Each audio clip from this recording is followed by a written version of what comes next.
if somebody told me back when I was studying for IT that my superpower was relationship building instead of fixing a network or a server, I would have most likely cursed in French or said the fact that they don't know what they're talking about. Right.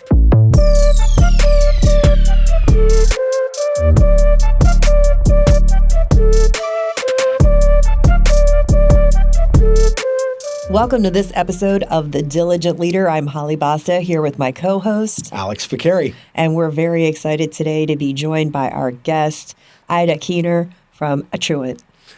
Nice to have you on, Aida.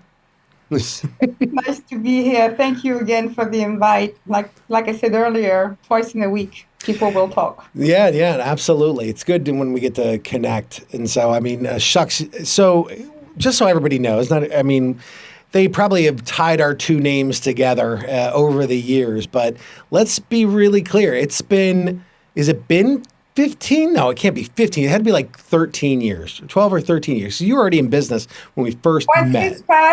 Once it's past 10, nobody counts anymore. That's fair enough. That's very true. So, and this is great to have you on because I think the last time you and I did anything on video, we had a hangover at the end of it because somebody, I don't know who it was, Holly, but somebody brought a bottle of very kick-butt French wine. And it was, at our old office. And we had a blast, didn't we? Yeah. Yeah, I think we finished the whole bottle, which is not something you do during a podcast, but hey. Well, hey, it worked out well. I thought it was great. So, thanks for joining us today. Well, thanks so much for joining us today. And obviously, we've already learned that you are able to help us pick out a wonderful French wine. So thank you for telling us about that. But tell us a little bit more about yourself and your background. Okay, so where do I start? So I'm going to try to give you a concise version of it without the wine. Normally, it would take much longer than that if I had to actually give you the whole background. So short of it is French, lived in France until I was 17, moved to North Africa, where I spent 14 years, which is where I got my master's degree, came to the States in 2000. So it's been 24 years since I've been in the U.S. It's the longest country, the country I've lived the longest so far. And obviously, I'm still here, so I must like it. So worked through my IT career in the US, started with two different IT companies. And 2009, I started Atruent, and we just celebrated our 15 years anniversary, and I'm following your footsteps. So maybe in 5 years from now, if I'm still around, then it will be the big 20. Oh, I think you will be. That's fast. And when we first met, you've gone through name changes and brand changes, and you've been doing a lot of growing. So I think another 5 years is not going to be a problem at all. If you've gone through everything you've gone through, this is going to be an awesome 5 years from here. So I actually wanted to say something about the rebranding because you did have a lot to do with that. You gave me this beautiful name, which a lot of people always ask me, what does it mean? And when you and I were working together and I was going through the rebranding, and when you came up with the name and I asked you the very same question, what does it mean? And when you told me a trustworthy enterprise, which is a few letters of each word, it just clicked, and it's been a wonderful journey ever since. So thank you for that. Oh, no problem. Well, you know what? The reason it works so well, and I'm not being maybe a little, embellishing, but the truth is, if you didn't have those qualities and your organization didn't run that way, the name would be meaningless. So it says a lot about you as well. So I think that's why it works so well. So thank you. Yeah. So I was just going to ask you to back it up for us just a little bit and share a little bit more about your career journey that led you into having your own IT business. Yeah. So funny enough, I wanted to be an artist. So technology and IT was not necessarily something in my purview or something I wanted to do, but both of my parents told me, no, absolutely, you're never going to make any money doing art. And I kind of been pushed into that direction, which I'm glad I did, because now art is a hobby of mine. But my master's degree is information technology applied to management. So I've been in IT as long as I can remember. I remember my first PC. I remember the floppy disk. I remember Windows The 8 floppy. The floppy, yeah. first came out, and transforming Novell network up to what we deal with today with AI. So Wow. the evolution of IT in general kind of translated to my own evolution as far as technology. So when I first started the company in '09, it was strictly break fix. Something breaks, you go on site and you fix it. Managed services in general became very popular around I would say 2004, 2006, when it started to become a buzzword, but not really that adopted by a lot of IT company yet, Right. because you couldn't really remote into things back then. Then you had the big 2010 explosion of the cloud, which a lot of people thought that, this was this big puffy thing in the sky where the data was. Some people might still think that today. But with the evolution of everything that's been happening, and our natural progression is to become a managed services provider and eventually a managed security service provider, since we finally acquired our SOC 2 compliance type 2. So Congrats. Yeah, that's a tough one. I've been there. That's a major accomplishment. it's a lot of work, and it's a lot of money too, as you know. Especially when the auditor comes and sends you that bill, it just hurts. But at the end of the day, it helps because you Yeah. start attracting people with different calibers. We're able to do certain things when it comes to cybersecurity. So we have, in the past 15 years, when I look at when we started, where we are today, it's two different companies. Yeah. So, Ida, I'm kind of curious, in this journey you've been on, there was a point you'd worked for a couple different companies, you had your master's, you understood, the technology. At what point, in the spirit of the diligent leader, did you feel like your leaders weren't doing it and that you could do it better? What was that deciding moment for you? Or was it a barrage of moments? So, funny thing is, it was kind of decided for me, either way, Okay. because I actually the second position I had was, I wanted to buy it because I felt like I built the IT division where it became. Okay. And when the previous owner and myself couldn't agree on the price, I essentially was gently pushed out the door. Okay. So here I was back in the job market trying to find a third position, and because uh, if somebody told me back when I was studying for IT that my superpower was relationship building instead of fixing a network or a server, I would have most likely cussed in French, or said the fact that they don't know what they're talking about. Right. But then I realized that all those relationships that I've been building for the up until that point, where I didn't realize the power of those, Yeah. which they essentially pushed me to start my own company, Sure. including clients that I was servicing through all these different companies, which some of them are still with me today. Some of them did retire. Some of them unfortunately passed. But uh, you you'll get to realize, or I got to realize, that the power of the relationship essentially pushed me to become a leader, even though I didn't know that I was going to become one. And that's what I meant, like it was kind of forced up on Yeah. me. It's just like, you need to do this. And I'm like, okay, I don't know how to start a business, but I guess Google can help me find the answer, which I did. And that's essentially how it started. And starting relationship, and you and I formed a relationship way back when, before, like over 10 years ago, when we started talking, and our relationship started a friendship, and then we eventually did business together, and it was a wonderful business relationship. But look at us today, after many podcasts together and a different part of our life or journey Yeah. together, like we just doing wonderful things. And the people we were 5, 10 years Oh, yeah. ago are not the people we are today.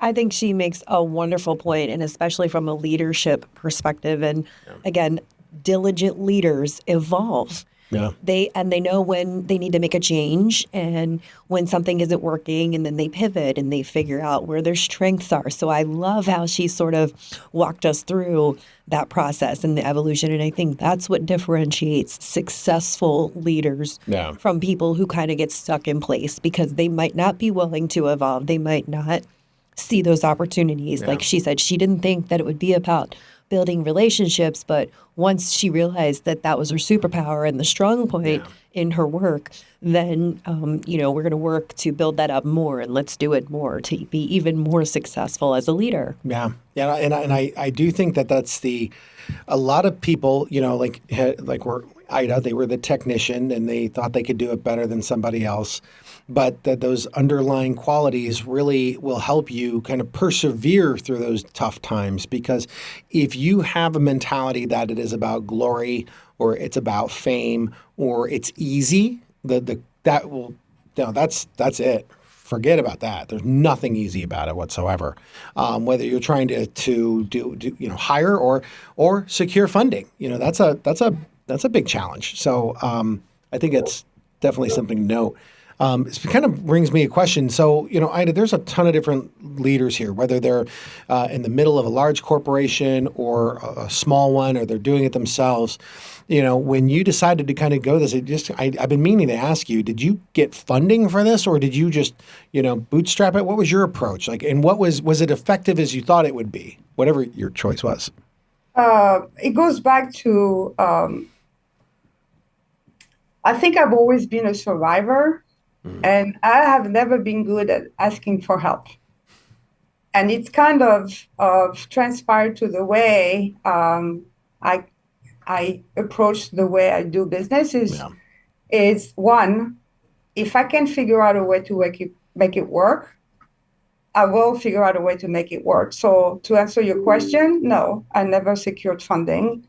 I never had an investor. I never had a partner. That was solely me. So I guess if you look at the evolution of Atruent for the past 15 years, is if you look at maybe a similar company my size, because they might have access to those funding and this investor that would, inject money into the growth of the company, you would think that up until, you reach 15 years, then you're much bigger than when you are today. But the way I've grown the business was always based on what can I do to help the clients that I'm servicing today and do it well. Do it actually extremely well, because I'm one of those people that absolutely care about the output of my work. And when I say white glove service, it's white glove service. So I made sure that the double side of the sword is, because I don't do this by myself, I have to make sure that the employees of the people that work with me here have the same approach, which almost become a sentimental approach, because what we do, even though we're in the service industry, and yes, we do text, yes, we fix computer, yes, we fix issues, but everything is emotional. And because we're dealing with a lot of emotions, let's be real, people are not going to call the tech company to say, I missed you. I just they're most likely going to say something is broken, fix my stuff. And sometimes you have to have the ability to bring the anxiety down.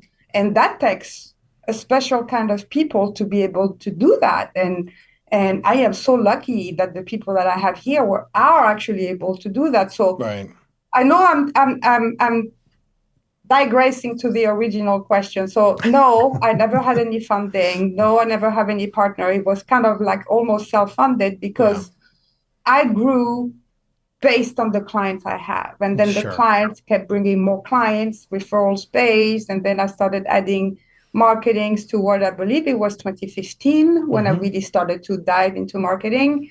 And then that's kind of how it evolved. But no funding. Yeah. Well, I think it's important people understand there's sometimes, if funding's I was like you, I didn't start with funding. I grinded away trying to get there. But I've also had other businesses where I wasn't necessarily funded, but it was either a business I acquired or was part of it or I had revenue there. And I will say it kind of always makes me wonder, could I have been further along than where I am now? Could I have built the business faster? Could I be bigger, better, stronger, whatever? But I think the downside of that is I'm more, and I would assume you're the same. I'm much more sensitive about where the dollars go, right? Because I had to save every penny like that we have. I had to feel the pain when it wasn't there, and you're not just working on some cushion with a runway to kind of burn out. So I think maybe the business model always varies, but I love the fact that you and I have that in common, that we really grinded away, and built a business from there.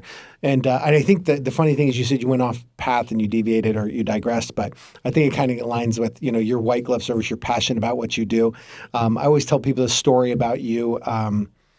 I said, there's making that personal connection. So Holly, she would go out and take Costco hot dogs to her customers and go sit down and have a hot dog with them, like once a month. Like that was her signature mark, correct? It was Costco. I thought it was a Costco hot It dog. was because They're the it was best. $1.50. They're the best. Yeah. Like what, a quarter pound all beef hot dog? They're pretty Yeah. good. That's a Yeah, pretty good deal. people used to hate me when I was on that line because I was ordering like 50 of them. Nice. That's good. So, I mean, kind of along those lines, obviously the work that you do requires a bit of finesse when you're dealing with people who need technology to do their jobs and to run their businesses and make things work. And so when it doesn't work, it's a really big problem. And things go to a grinding halt. And of course, emotions are very high because they just want to get their problem solved. And so sometimes I know, as someone who's had to make those calls before, things can be a little bit terse and tense in those conversations. So I'm curious to learn from you sort of how do you lead and then motivate your team members to work on that type of a situation where you have a client that's in high distress and they really need to get this problem solved, and communication might be difficult because you're trying to understand where this person's coming from, and it can be awkward. So I'm just curious to hear from you sort of how you rally the troops in that kind of situation, and how do you motivate them to work with people that are experiencing that type of situation? So that type of situation is every day, all day, especially when it comes to the help desk, because that's what they do. They fix people problems. How do you rally the troop? I think it's all about the culture. What kind of culture are you putting in place within the company just to make sure that people understand? And I've mentioned this to you, Alex, when we went to lunch not too long ago, when I said most of we are like, as leaders, we very good at knowing what we do. We're very good at knowing how we do it, but we miss the why we do it. Right. And a lot of people actually don't even spend a lot of time trying to figure out what is the why of the company. And I can tell you, I spent a lot of time in crafting the why of Atruent, and it comes down to me, since everything triggers down from the top, and it's the good and the bad goes from the top down to the bottom. And I'm not necessarily, I always hated that expression bottom, because it's not the bottom. Like, I don't see them, I see them as equal. But the why of Atruent is because, I've told you in a very concise way that I moved a lot and I was in different countries, and, being uprooted and coming here in a country where I knew absolutely nobody and I had no friends. And it took me 15 years to finally battle the government to finally gain my citizenship, which took almost 15 years. I remember that. I remember when you got that. Yeah. Yeah. And I realized that when Atruent was finally a place where I belonged, because up until that point, I didn't feel like I had somewhere where I was appreciated, valued, listened to, or even respected even. Especially being a woman in this field, is tough because it's definitely still a very male-driven industry. So inherently, and I think behavior, whether it's good behavior or bad behavior, will attract the same. So because I wanted a place where I belong, naturally the people that I attracted, the talent I attracted here, also were people that wanted to belong somewhere, which is why I have so many diversity when it comes to culture here. I have India, Afghanistan, Armenia, Chile, El Salvador, Dominican Republic, Jamaica, France, and many other. We do have Americans working with us, promise you. But because all those cultural differences, and because some of them actually have only been in the country for 5 years now, Okay. and having the ability of having a space where they feel safe and they can perform, because it's extremely rare when I hire based on technical skills. It is very common that I would hire based on the soft skills, because the technical skills I can teach. Exactly. Soft one, Exactly. I cannot. Yeah. So I love people that coming from the hospitality industry, for example, because they know how to bring down anxiety, especially with somebody working at a restaurant. Somebody is not happy about the meal they got, and having the ability to make it right. That's the person I want. And actually, I have one of them. He's been with me for almost 7 years now, and he was a waiter at a restaurant, and that's how we met originally. Yeah. So, and I have another one that was a truck driver who's been with me for a year. He's doing wonders, being in the help desk, and he's picking up like this. So the ability to manage a stressful situation when there is a client that is, angry because something is not working, they're doing day in and day out because they believe in what we do. And my investment was in them, and the investment turns around because if they're happy, they're going to make the client happy automatically. Right. So what I hear you saying is, and I love it, right? You're hiring people for who they are. We say soft skills, right? And the people you've hired have those critical thinking. They have those serving mentalities, and they all, as I think all do, want that place to call home. And so when you find people from walks of life that are looking for those opportunities, you're giving them chances. I think you've done a phenomenal job. I think that's a great recipe for success. Am I recapping that properly? Am I? Absolutely. Yeah.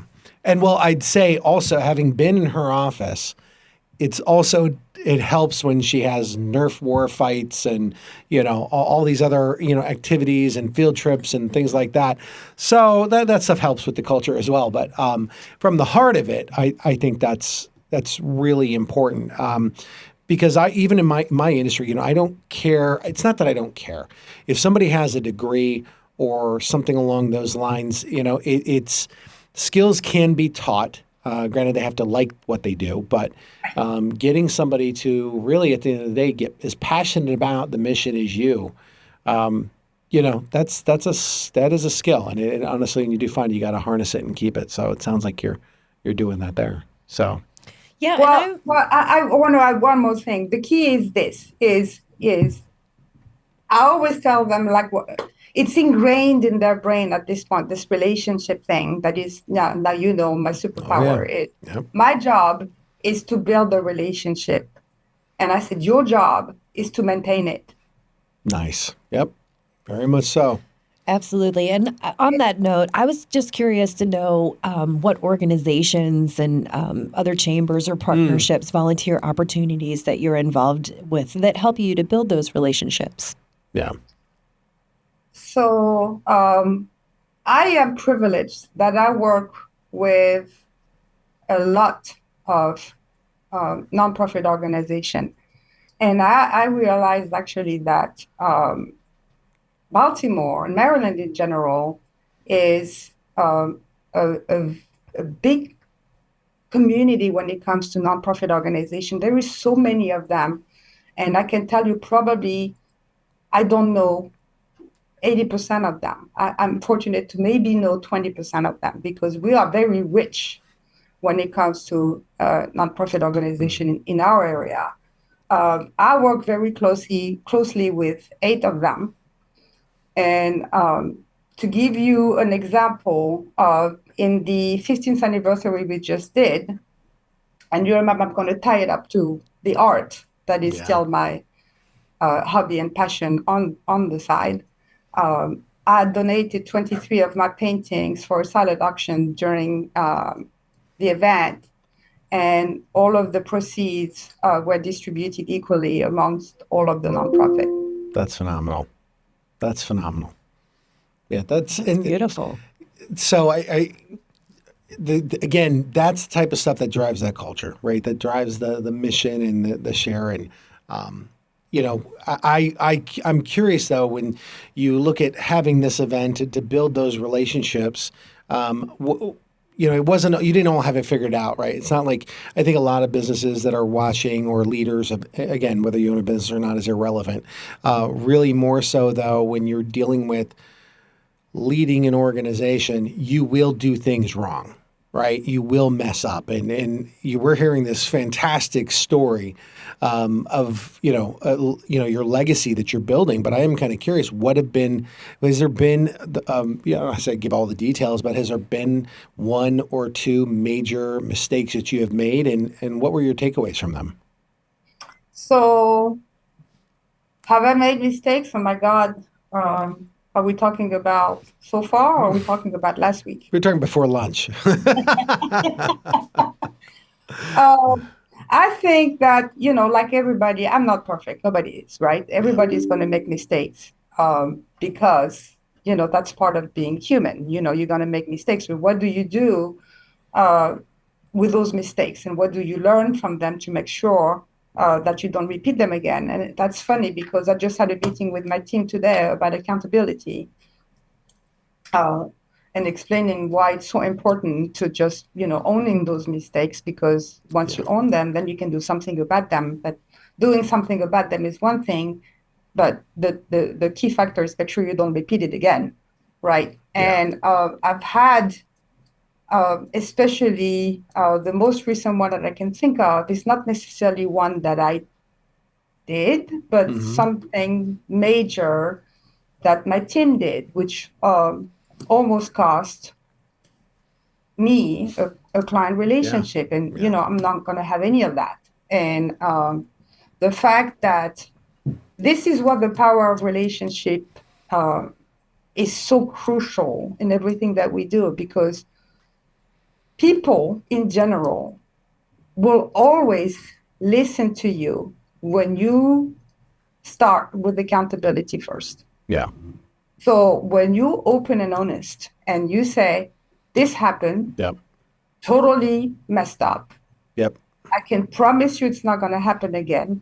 This is the steps we've done to correct the situation. Yeah. And this is the processes we put in place to make sure it does not happen anymore, ever.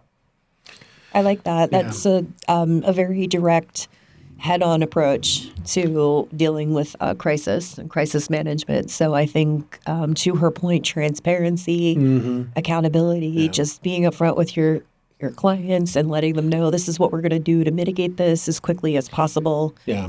I think that's a very strong leadership set. I think the problem, though, is because Ida, you're a people pleaser too, right? I'm a people pleaser. And you don't want to, and Holly, I'm sure you are as well. I'm not excluding you. But the idea is that, as a leader, you want people to be happy. You want that net result to be positive. And so it becomes hard sometimes to be candid, and not only just candid with your customer, but candid with yourself, right? As an organization that you have failed at something, or you are slipping somewhere, or wherever that is. And because you're juggling building a business, because we all got to pay the utility bills. We all have stuff to do, responsibilities. But then you're also saying, we're going to make this successful. And it is a tough pill to swallow. And I don't think it's about pride. I think it's about a self-reflection of failure, or I need to step it up. Like I think we all want to, but that's difficult. So if I may, I want to change this question to transition to, I'm going to take this point to transition to a question. Aida, you've talked about your culture, your people. We've talked about failures. But now, what's the next step, right? You have teams in your organization that you need to share those lessons of managing failure, building relationships, building trust, and cultivating, so how do you go about passing that on, and are you doing it now? Are you alluding to some kind of a succession plan? Going? Never. No, you're not, definitely not kicking you out anywhere. No, just well, how do you expand, right? Because I think it was the Gallup poll did a study that said a true leader can only effectively manage up to 6 relationships at a time. So when you're talking about within an organization, I'm not talking to friends and colleagues. I'm talking about leaders can only manage 6 at a time. And how big's your team right now? 18. 18. So I'm similar. So we're on borrowed time. So I guess the question is, how do you disseminate those roles and responsibilities? What are you doing about it? So it's a difficult situation, which is why I'm battling with all the time, is you have to put in place the right next gen. I know it's a buzzword, everybody uses that. That's fine. Next gen leaders.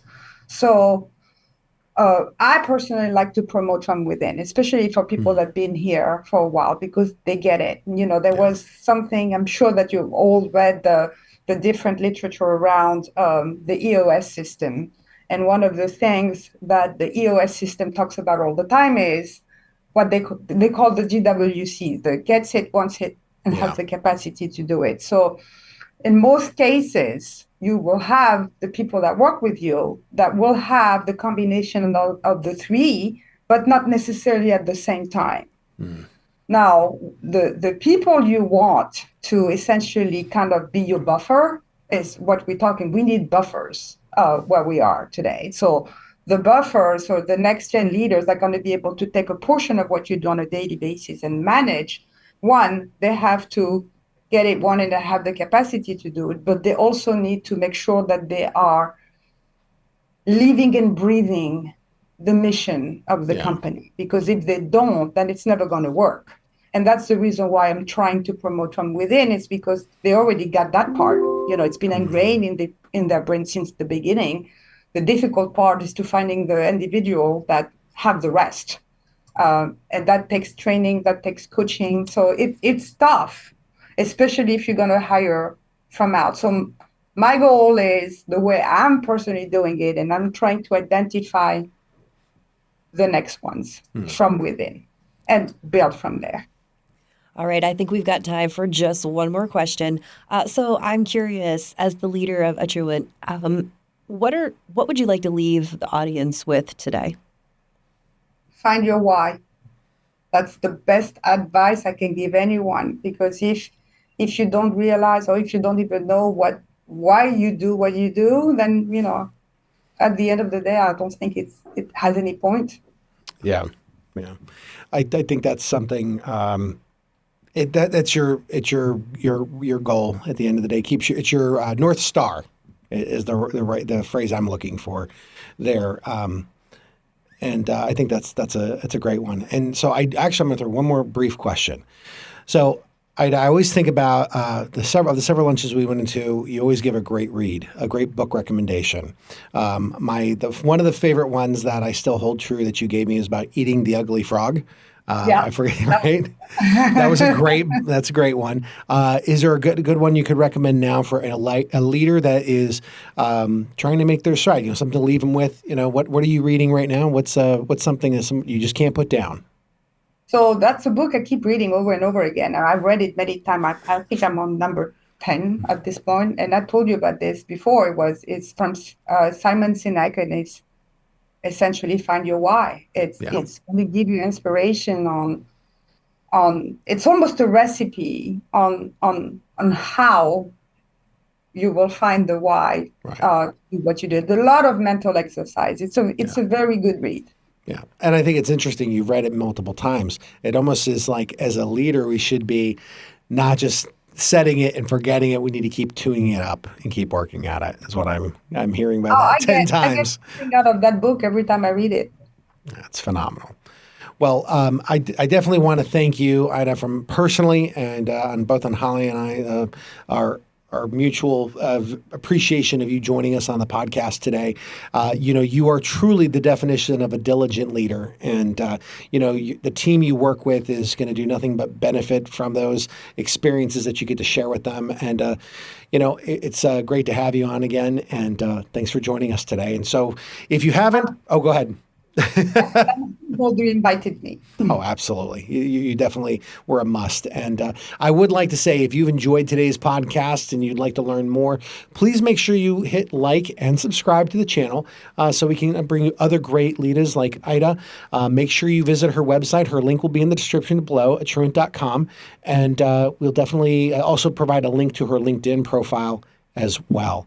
So, Well, thanks for joining us for another episode of The Diligent Leader, and we'll see you again soon. take care.